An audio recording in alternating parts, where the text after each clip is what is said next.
On the ground in London Heathrow. We just arrived from Delhi. We're in transit. Next sector we're operating is to Paris. Question a lot of you have asked me is there a height limit to be a pilot? Well, there's none that I know of anyway, but what we do is we normally take the candidates into the simulator and give them what we call a reach test. So reach test just involves you sitting in the normal flying position, say like that. So we use this as well because that helps us determine our eye height. This thing, it's a simple device. Boeing just put this and it works.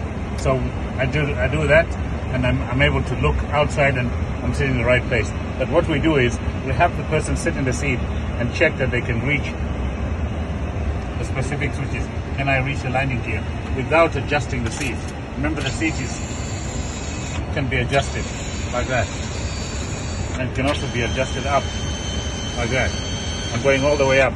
You see, that's too high. I'm touching the top of the cockpit panel there. That's too high. So similarly, I could go too low. If I went too low, for example, like that, I might not be able to reach the switch up there, and without having to adjust the seat. So what we're saying is, if you're sitting in your normal flying position, you should be able to reach landing gear, flap lever, speed brake, switch up here, switch up there, fire switches, that sort of thing. So we give people that sort of reach test. If you're in the right-hand seat, first officer, you should be able to reach the speed brake lever.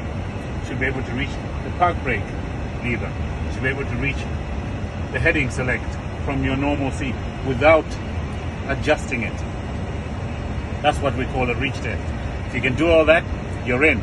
So don't worry about being too short. Remember, the seat is adjustable up or down, but you don't want to be too high, because if you're too high, I'll give you an example. If I'm sitting here like that,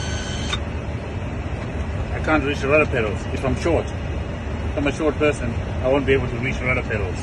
Yes, the rudder pedals are adjustable as well, but then if you're too high, you can't see the switches as well. You might select the wrong switch. So it's that kind of stuff that we do. So we'll give you a reach test in the simulator. If you can pass that, and most people do that, as far as I know, I haven't seen anyone actually fail the reach test. Short people, tall, it doesn't matter.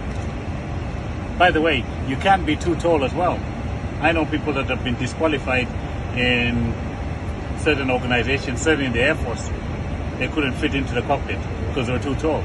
So it's not just about being short or tall, it's just being able to fit in, to be able to manipulate the controls in the flight deck. So there you have it. Later.